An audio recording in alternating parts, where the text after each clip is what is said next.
Di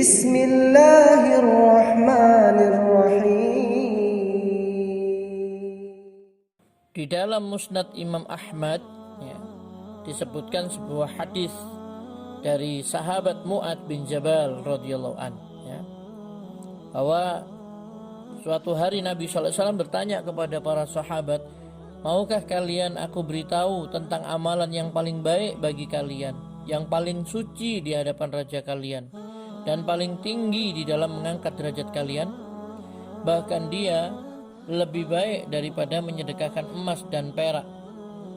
Dan dari pertemuan kalian dengan musuh, lalu kalian menebas leher mereka, dan mereka pun menebas leher kalian. Mereka menjawab, tentu saja. Kemudian Nabi SAW bersabda, yaitu zikrullah azza wa jalla. Ya, hadis ini diriwayatkan oleh Imam Ahmad. Ya. Jadi Rasulullah SAW menyebutkan ya, keutamaan zikir di sini, bahwa zikir ini adalah amalan yang paling baik, amalan yang paling suci di hadapan Raja kalian, maksudnya Allah SWT. Dan zikirnya adalah amalan yang paling tinggi di dalam mengangkat derajat.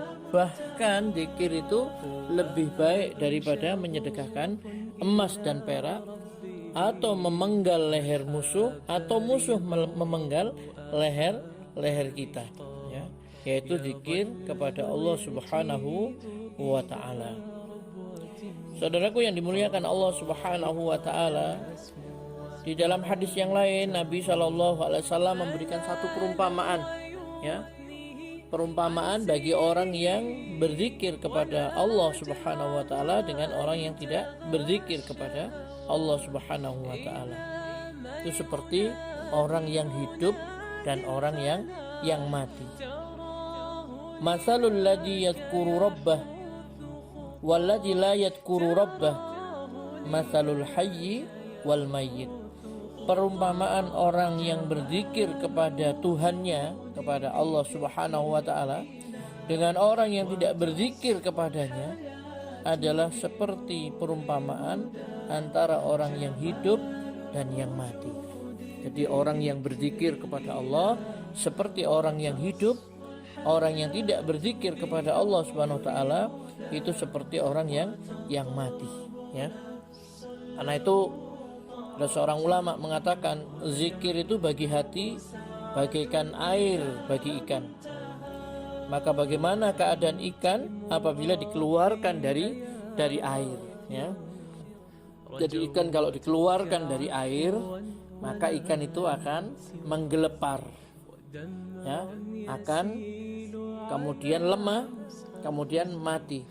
Begitulah seseorang apabila dia tidak berzikir, tidak mengingat Allah Subhanahu wa ta'ala, hatinya itu akan lemah dan kemudian bisa mati ya. Maka para ulama juga mengatakan zikir itu bisa menghidupkan hati dan membuatnya sehat ya.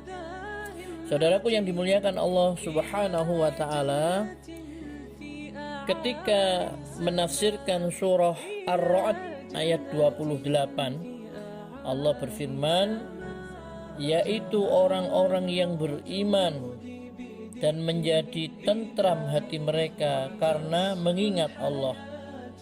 Ingatlah, hanya dengan mengingat Allah hati menjadi tentram ya.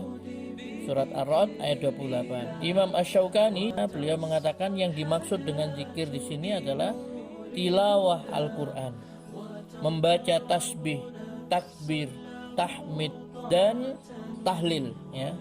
Jadi termasuk juga zikir adalah mendengarkan bacaan itu dari orang lain ya. Jadi kalau Imam Asy-Syaukani beliau menafsirkan ayat ini, zikir itu adalah dengan membaca Al-Quran, membaca tasbih, takbir, tahmid ya, dan tahlil ya. Oleh karena itu di dalam hadis-hadis Nabi SAW disebutkan ya, seperti bacaan yang paling disukai oleh Allah Subhanahu wa ta'ala itu kata Rasulullah SAW, bacaan subhanallah walhamdulillah, wala ilaha illallah, Allahu akbar. Atau bacaan yang ringan di lisan, berat di timbangan, dan amat disukai oleh Ar-Rahman, yaitu subhanallah wa bihamdi subhanallahil azim. Nah, ini bacaan yang sangat dicintai oleh Allah Subhanahu wa taala. Bacaan yang sangat berat di timbangan, ya, di mizan nanti, dan mudah diucapkan, ya, saat kita berjalan, saat kita mengendarai kendaraan, ya, dan lain sebagainya. Oleh karena itu, agar kita senantiasa beruntung, agar hati kita sehat, hidup, maka hendaklah kita memperbanyak berzikir kepada Allah Subhanahu wa taala. Wazkurullaha katsira la'allakum tuflihun. Dan perbanyaklah mengingat Allah, banyak-banyaklah berzikir kepada Allah agar supaya kamu beruntung. Semoga bermanfaat. Wassalamualaikum warahmatullahi wabarakatuh.